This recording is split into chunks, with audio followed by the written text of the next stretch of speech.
Hey, what's up, guys?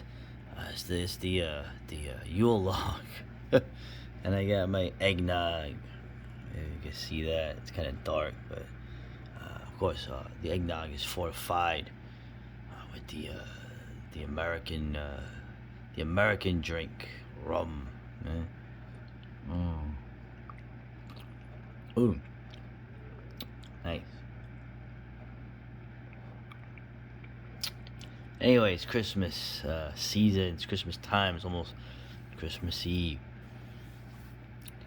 And, in a lot of ways, Christmas is an interesting marker for myself. It almost um, it parallels like my development in my nearly 5 decades of life. Uh, yeah, when I was a kid, the magic of Christmas really touched me.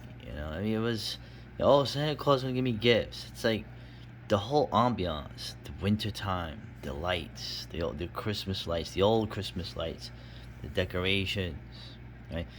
Even where I grew up, you had also the other lights, the Festival of Lights going on with a more minimalist uh, decoration, but nonetheless, it always reminded me of cold weather, right? And it was the idea of light, right? The idea of light in the night, to light the cold, dark, short days of winter time were quite appealing to me. Um, I was lucky too. Like I said, my grandparents were German, and so the Christmas uh, celebrations we'd have were very Germanic. Of course, they would sing the Christmas carols in German and English. My grandfather also spoke French, um, and so he sang two of the carols, I think, in French too, which is interesting. Um, those times are like magic to me. Like I remember them fondly, and I remember them, if not like they were yesterday, vividly. I remember them. Um, by the time the '90s came, of course, my grandmother was getting ill, and the family was starting to have friction. My paternal family had already sort of hit the dust after the divorce. But my mother's family, seeing that, seeing people who were a counterpoint to Americans, seeing real culture, seeing how my grandfather used to. Um, they actually, my mother used to say that they actually had the trees where they put the candles on, the no, right? They say, don't put candles on the tree, it's a fire hazard.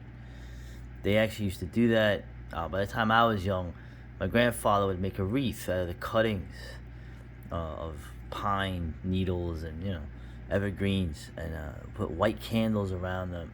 My grandmother would make German Christmas cookies, different ones. The way she made them, it was. Did you make I guess you would call them macaroons, but with hazelnuts instead of coconut, like the Jewish thing, with the little wafer on it and the hazelnut, the whole hazelnut in the middle. Uh, the shortbread cookies she would bake with the egg wash that were shaped like stars, crescent moons.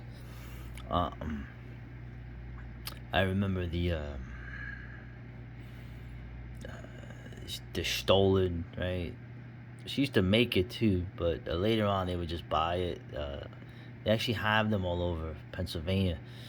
Uh, the Glühwein, the first alcohol. Well, actually, no. The first alcohol I drank was a beer some guy handed me at a baseball game when I was looking in a cooler with my first stepdad was playing baseball for the team for the plumbing company he worked for.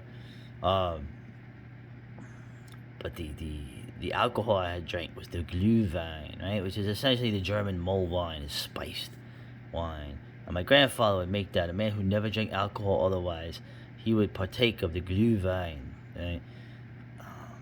and I'm like, wow, I'm drinking this, and of course you're a kid, and the alcohol is evaporated somewhat, but it's still a nice little treat for a little spud, Also, I remember he would make like this pancake soup, okay, with unsweetened pancakes that he would shred and put in a kind of broth, like a beef broth.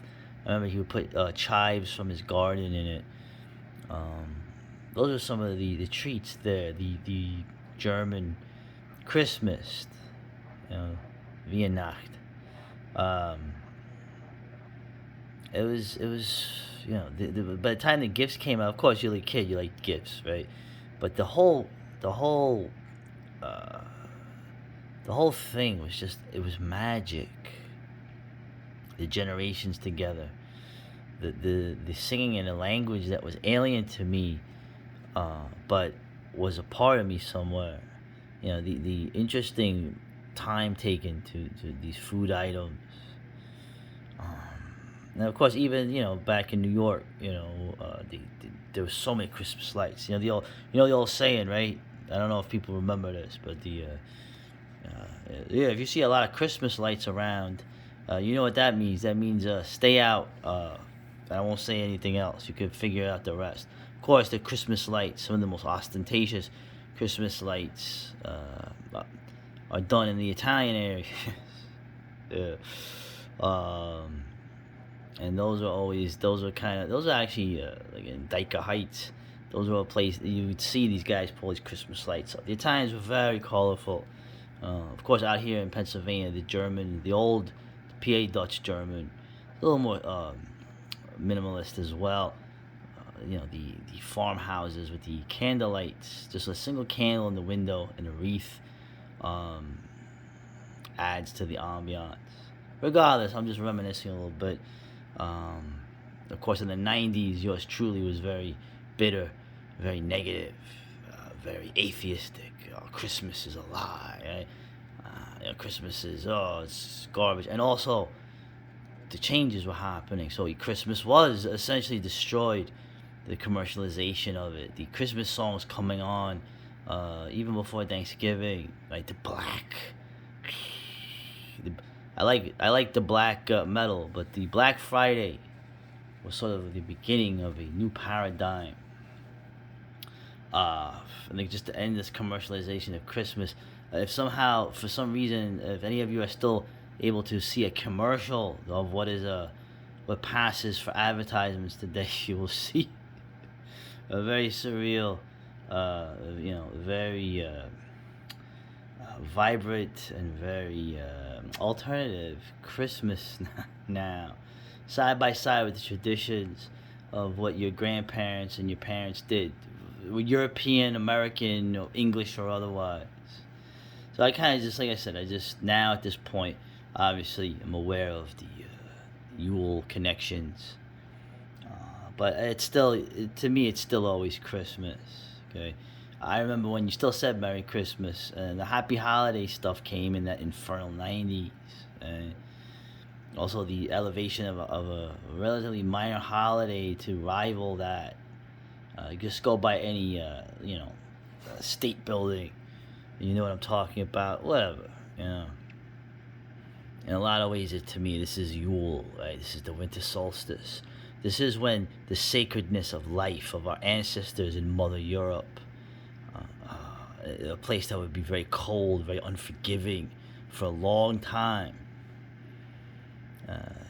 You celebrated the gods. You celebrated with foods that were rich. You celebrated with drink. Not a major number of people you knew were probably not gonna make it to spring, to Beltane. This was the reality of life, the tenuousness of it. That's why it was sacred, and definitely not made to sell shit in a fucking store. Anyway, that's enough of me being all serious. Merry Christmas to you. Happy Yuletide, winter solstice, and to all people. I know that sounds like, oh, you're being a jerk. Listen, side note, you had the more working class kind of alienated or atomized people of that who normally would celebrate that other winter holiday in New York anyway. Many of them, they liked. I'm just gonna be honest with you. You're not gonna hear this from too many people. Most of them liked Christmas. They had no problem celebrating Christmas. You know the aspects of it. Um, wasn't a big deal. You know, if you know what I mean. I'm just. It wasn't a ton of them. I'm just saying that was something that was there. So I figured I would mention it as something that existed because it should. Right? Uh, and also shout out to the other winter colorful bounty rich food laden holiday. That's right, Chinese New Year. That's right. You know I'm a Chinese shill, so I had to throw that in. So oh, you're getting mad. Anything else to say? Like I said, Merry Christmas, Happy Yuletide, Winter Solstice. Please have peace. I know this sounds gay, but please, can we have fucking peace in Europe now? No more burning tanks in Europe in the fucking snow, please. Thank you. I know I'm being naive. And I'm just trying to think of anything else to add to this. Now I think that's it. That's it. Merry Christmas. Here comes the new year. Let's try to be better. Let's try to do all of us try to do better and achieve our goals for 2023. Later.